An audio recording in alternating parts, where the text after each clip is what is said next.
Support for NPR and the following message come from 20th Century Studios' The Dog Stars. Director Ridley Scott returns with a gripping post-apocalyptic thriller, starring Jacob Elordi, Josh Brolin, Margaret Qualley, and Guy Pearce. Only in theaters and IMAX this Friday.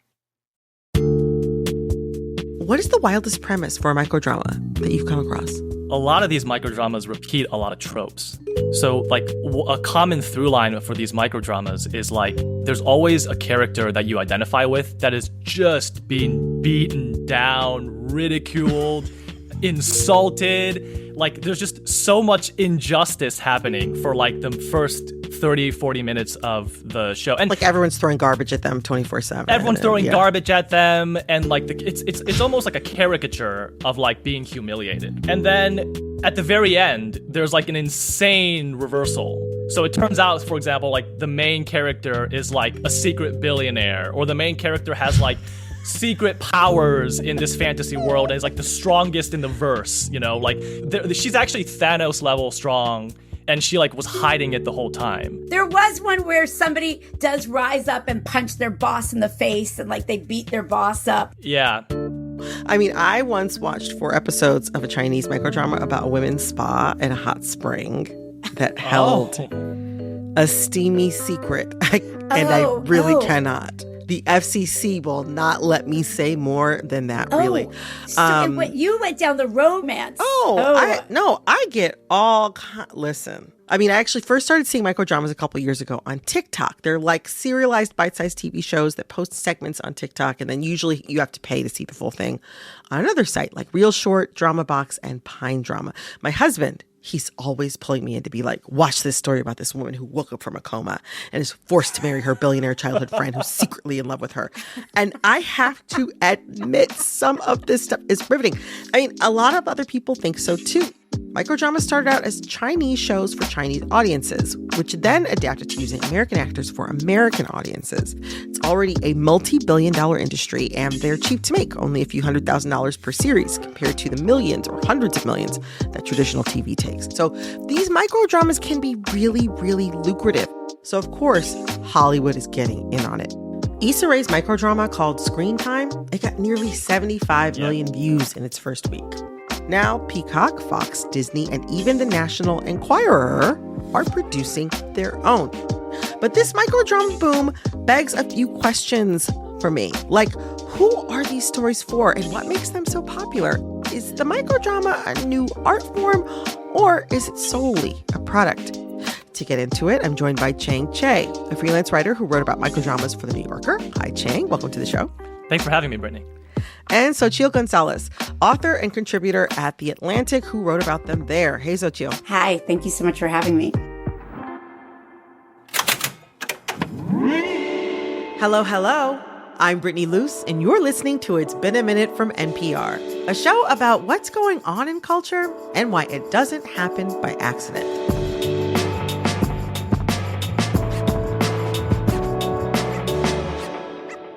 Okay, so first I want to talk about what makes microdramas different from other kinds of media like TV or movies, like structurally or content-wise. What makes them distinct? Xochitl, we'll start with you. Well, first it's the episodic length, right? An episode's about a minute.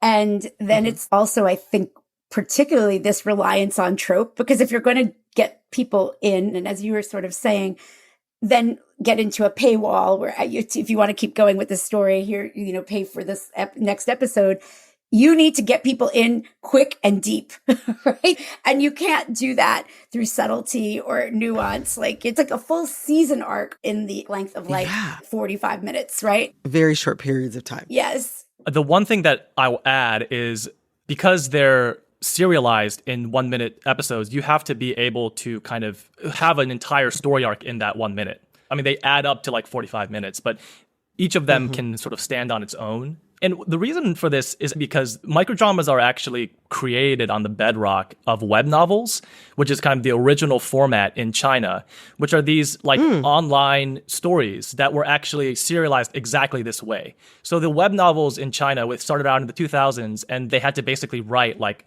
1 page of content that their audience would read every day, and they'd basically just keep adding to it. So that's kind of the basis of why microdramas are structured this way, because the original scripts were already kind of like this.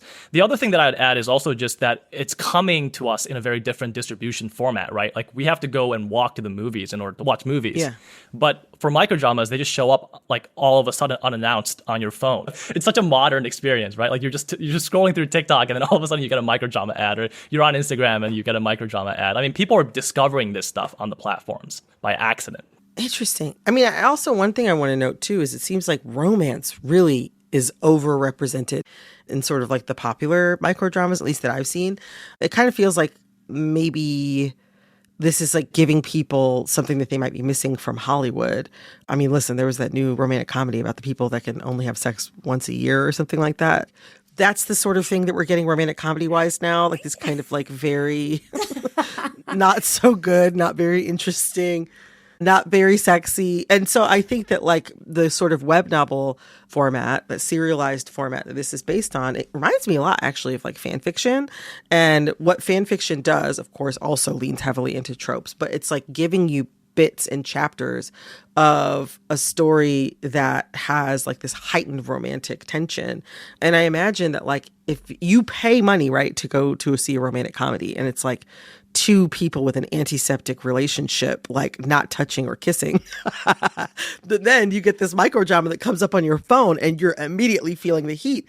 I imagine that's feeling compelling too. I think that because there's a low barrier to entry in terms of production cost, there's more of a willingness to take risks on the kinds of things that aren't going to be blockbusters, but that are consumable. Like if you think about it, I actually feel like the romance angle of this kind of fills the old Lifetime movie. Yeah. Not the Christmas Factory, but like the old steamy Lifetime movie need. And so I think that what's happened is like Hollywood sort of, as they've stopped taking risks, like, you know, there was like a piece, I can't remember where it ran, but it was like about the demise of the middle class film. Like, it's like the rom-com was kind of a middle class film. It was like a mid amount of money to make and a mid amount of money that it would bring back in. And there's no interest in investing in that. But that doesn't mean there's not still a need. Just as like people are, you know, romantasy. Americans love romantasy, right? Like steamy dragon sex. Like everybody's like into it. Yeah. Like there are romance bookstores popping up all over the country and they're doing great. I think that what microdramas are able to do is bypass. It's interesting that the studios are getting into it, but like non-traditional creators can kind of come in and fill a need that the marketplace has that actually I think Hollywood has gotten too snobby to produce in some ways. I think that's a really good point. I mean, also too, like the thing in my memory that kind of most closely matches with what these microdramas are doing is Quibi. And I must say, I was once employed by Quibi. I had a Quibi show. Not as, I'm going to tell you something, it wasn't as jazzy as these little microdramas, but I had a Quibi show that was about Black culture. Very different. I know very, very well that that platform like just failed spectacularly. But how are microdramas different from and more successful than what Quibi was trying to do? I didn't know that you worked for Quibi, Brittany. Oh, I did. So the main difference, I think, is the sort of register or sort of quality level that Quibi was sort of going for, which was this kind of prestige, you know, A-list actors. They were really shooting for a really high quality, whereas the initial microdramas that did really well, that went really viral in like 2020 and proved the market, were actually not that sophisticated. Like it was pretty, as we've sort of already been saying, like a lot of these were kind of campy tropes that we were sort of familiar with. So the one of the hit shows is called like The Double Life of a Secret Billionaire Husband or something like that. And I love it already. Uh-huh. And when you talk to the executives who were behind that, so Real Short, they used to have a motto that was fast-paced drama for busy women. Their main target were women in their 40s and 50s who are, you know, waiting to pick up their kids from school or that kind of demographic. They would explicitly tell me this. And that was the group that was willing to pay for these content. So what they were basically doing was they were sort of reverse engineering the content based on which demographic they realized was willing to put money into it. When TikTok became super popular, is I was like, oh, Quibi kind of bet the farm on the idea that like spending tons of money on this like high touch, super fancy content, like prestige dramas that you would watch in 3 to 5 minutes a day or something like that. People really kind of only need a compelling person. It's the same sort of principle at play when someone like Risa Tisa, becomes super viral off of the whole "who the F did I marry," plot line. People love a story time on TikTok. I think maybe Quibi kind of overshot how much money you needed to spend to get people's attention, honestly. But I'd actually like to also venture something else.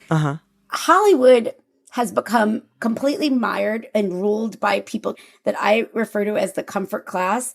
And the content being churned out of Hollywood has become increasingly unrelated to the lives that the everyday American lives. And I think one of the reasons why you started to see people be more amused by entertainers and content creators on TikTok and the fabulous "who the F did I marry" like mini drama is because that woman's life is more relatable to the average person than a Hollywood that doesn't reflect the kind of like sort of lived experiences of people. And the fact that the microdramas that did become popular so often portray a downtrodden character. No, it's very interesting. It's funny. It really relates to a conversation that we literally just had on the show. Like, I just talked to a TV critic from The New Yorker, Inku Kang, about like the fact that like now she says we're entering an era of broke TV, sort of after this hard pendulum swing toward these unrelatable stories. Yes. We're going to take a quick break, but first, if you're a longtime listener or brand new to It's Been a Minute, be sure to come back every Monday, Tuesday, Wednesday, and Friday for brand new episodes. And did you know you can make it even easier to get new episodes by hitting the follow or subscribe button on your favorite podcast app? Whether you're a new friend or a loyal bestie, join the team by subscribing today. Coming up after the break.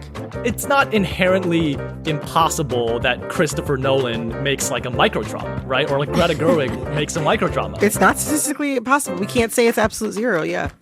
Stick around.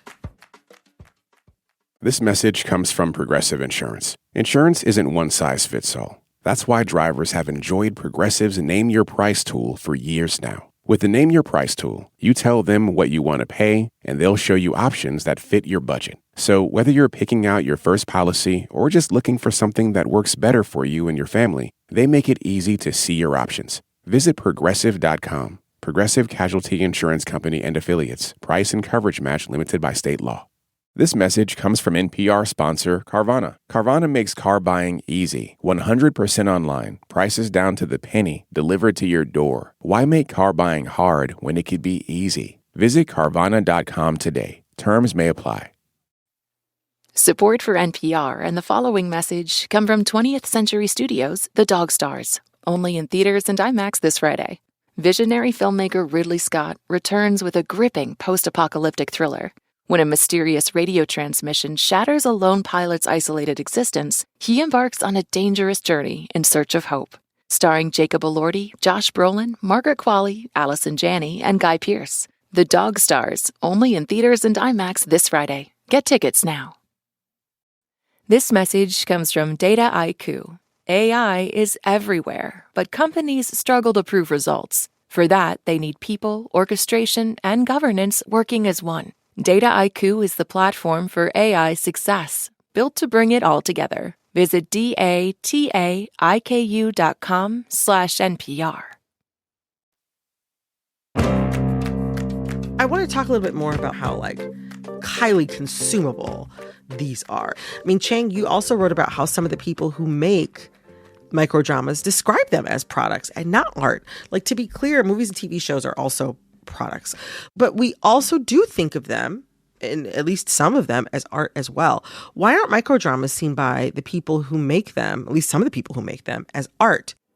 Well, a really good anecdote is I think that the CEO of Real Short has a background in electrical engineering. There's not an artistic background. Again, it speaks to this kind of focus on data and data-driven analysis. Chinese will say that this is a 出海, which means to go out to sea.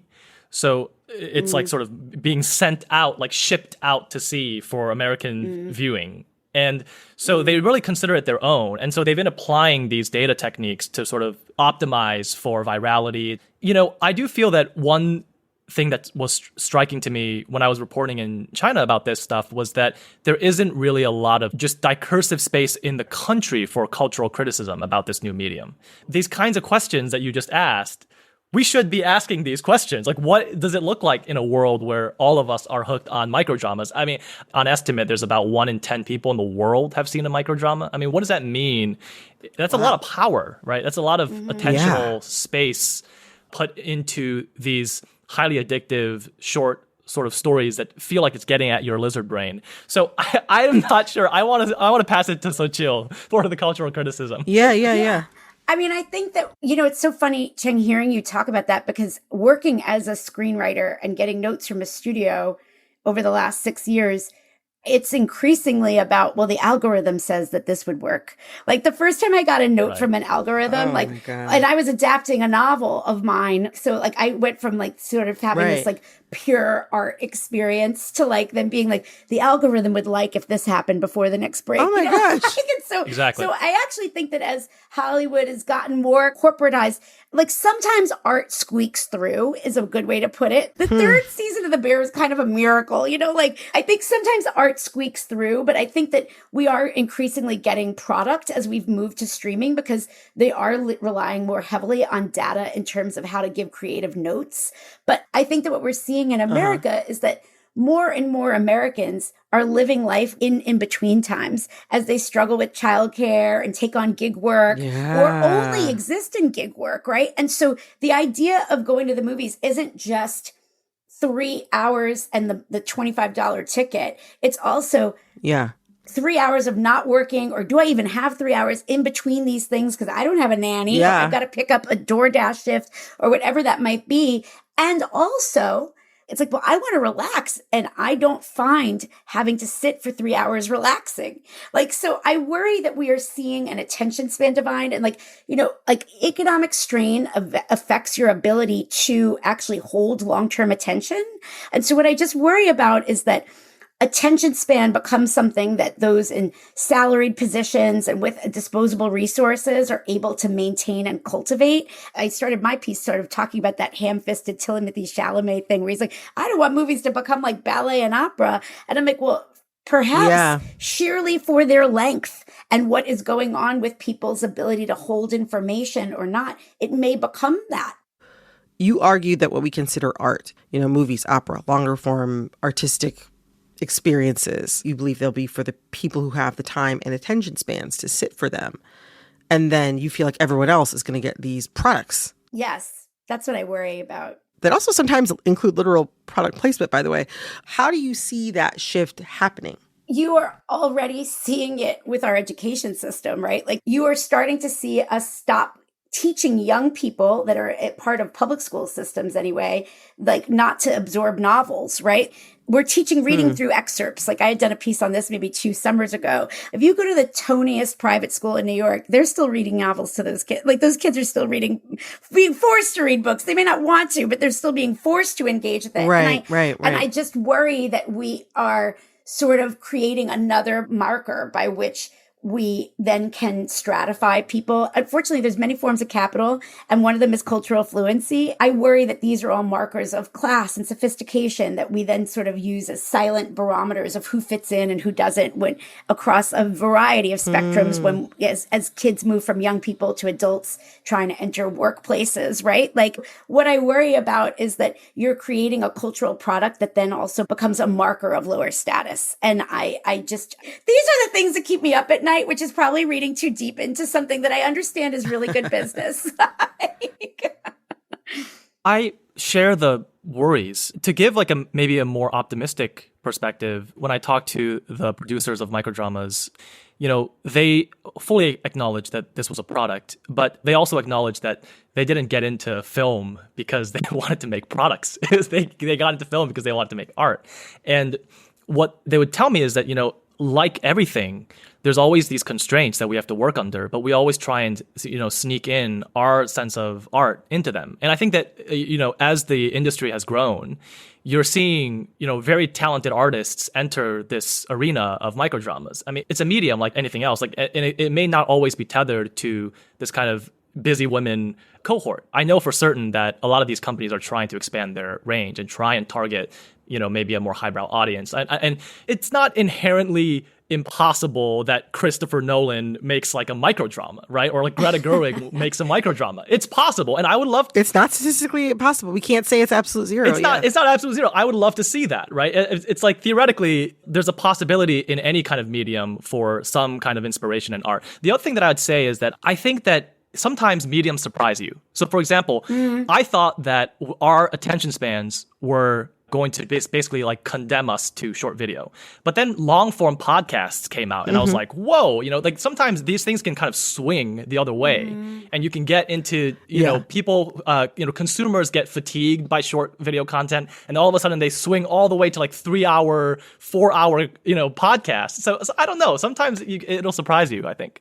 Can I add one other point of a positive? Sure, go for it. Okay, which is that I do think you are watching a lot of groups and constituents and creators that were boxed out of traditional Hollywood because a studio exec is nervous that this Black cast drama and romance isn't going to work, or that this performer with this size body, or I've seen there are more disabled characters in microdramas than there are in mainstream television, and so I do think what it's doing is giving an opportunity for narratives that traditional Hollywood wouldn't give resources to tell, and for creators that are underrepresented and kind of boxed out of the traditional system to not only make but also own, right? Like there's a really interesting creator who comments a lot about the business of Hollywood. His name's Chad Sanders, and he is talking about how you could theoretically raise or budget fund your own microdrama, and if it does well, and you get it up on a platform, now you own that, right? Whereas you're just paid as a script writer through the Hollywood system. So I do think that there's some opportunity for people that don't have the same kind of pipeline to actual green light in the Hollywood system to find some agency and take up space in the microdrama space that I think could be really exciting. So I don't want to writ large write it off, it's I see other benefit. But one thing I'll say though is that perhaps these microdramas are giving marginalized creators the opportunity to make stories that otherwise Hollywood would not produce, or in their own words, take a gamble on. Exactly. But I think marginalized people want to see something with some polish. You know what I mean? But that's actually what got me concerned. Actually, Brittany, was I'm really glad Issa Rae had such a success with this microdrama, but HBO gave her a great deal and then didn't really make a lot of what she wanted to make. Yeah. So when I look at it in contrast to that makes me frustrated because this is the same woman that gave us Insecure. Right? How do you still see it as taking a chance? I see both the benefit of, but I worry that it's a second tier system where these stories are getting relegated to, right? So I wonder, even as we're talking now, microdramas are changing, right? A lot of the Chinese companies are replacing human actors with AI, which is making me sad because the Chinese microdramas have been the creme de la creme. Those have been the best ones. But, a lot of Chinese companies are replacing human actors with AI. Americans seem more resistant to that. And Chang, you wrote that some of the American actors that you spoke to were really grateful for finally being able to make something of a living by doing microdramas. How do you think microdramas are going to affect the way entertainment gets made, especially as Hollywood looks to cut costs? Chang, let's start with you on this one.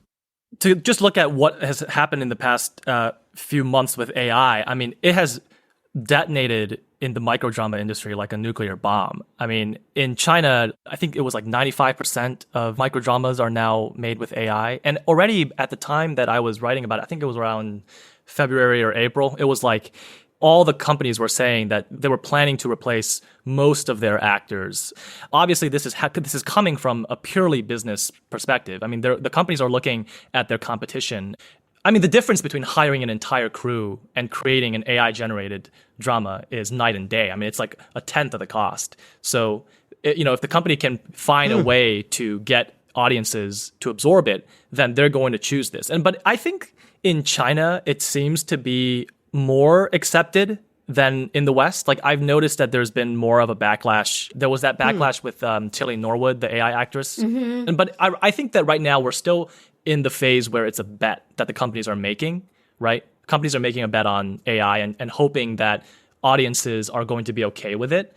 if there's a backlash, which very well, it could happen, right, in both societies, in China and the US, companies may be forced to sort of backtrack and start hiring more human actors. I will say what I wish would happen is that Hollywood would say, well, now we have this kind of cheap, easy to produce, easily consumable product that we put out that satisfies some people. And let's presume that if they're coming to traditional TV shows or film, that they are looking for something else. And they're looking for real actors and great set design or production value. I suspect what's really going to happen is like, we're getting 1 billion views on this and they only have 3 sets. Why do you need to be in 10 locations all across New York for one episode? Like, right, exactly. I think what's going to happen is that it's going to like put more pragmatic constraints like that reduce cost onto the creative process. What do each of you think this means for the future of storytelling? It actually made me really optimistic about storytelling. Because really? Yes. And I want to say why. Because even with diminishing attention span, the desire for fulfilling story is there, and that we're still interested in like a journey in the sense of like completion and following a person. So like, I actually felt like, if anything, it's made me feel, I don't know if it's the perfect form, but that the desire for narrative and engaging with human narrative is still there. And that made me feel good. So I'll add a cultural angle to the optimistic future, which is that I think one feature of microdramas that's become apparent from my interviews is that these companies are very much planning to translate their microdramas into other languages. So there's an ease of cross-cultural communication through these stories. And what's happened is, I think what we're going to see, as we saw with microdramas, which is from China, and the story forms are from China, is that we're going to see story forms from, the Latin American community, the European community, the Asian community, all sorts of different cultures are going to be able to put, there's going to be maybe like a Filipino story that goes viral in the US because it's translated and people are going to be able to see it. And so there's this kind of interlinking of sort of stories that may be culturally specific, but also universal, that we saw with something like K-dramas as well, right? Which is happening right now. So there may be a new boom like that. I really enjoyed this conversation. Oh my gosh. Chang, Sochil, thank you so much. Oh, what a pleasure. Thank you. And thank you, Chang. I learned so much. Thanks all. Appreciate it. That was Chang Che, a freelance writer, and Sochil Gonzalez, author and contributor at The Atlantic. This episode of It's Been a Minute was produced by Liam McBain. This episode was edited by Nina Patak. Engineering support came from Carly Strange. Our supervising producer is Cher Vincent. Our executive producer is Barton Girdwood. Our VP of programming is Yolanda Sanguini. All right, that's all for this episode of It's Been a Minute from NPR. I'm Brittany Luce. Talk soon. This message comes from Poshmark. If your fashion wish list lives rent-free in your brain, you need to be on Poshmark. With Poshmark, you're shopping millions of listings from thousands of closets, vintage finds, designer pieces, and everyday staples, all in one place. Search or let the discovery come to you. Poshmark makes it easy to find what you actually want to wear at prices that feel like a quiet win. Download the Poshmark app today and use code NPR when you sign up to get $10 off your first purchase. This message comes from Jerry. Many people are overpaying on car insurance. Why? Switching providers can be a pain. Jerry helps make the process painless. Jerry is the only app that compares rates from over 50 insurers in minutes and helps you switch fast with no spam calls or hidden fees. Drivers who save with Jerry could save over $1,300 a year. Before you renew your car insurance policy, download the Jerry app or head to jerry.ai/NPR.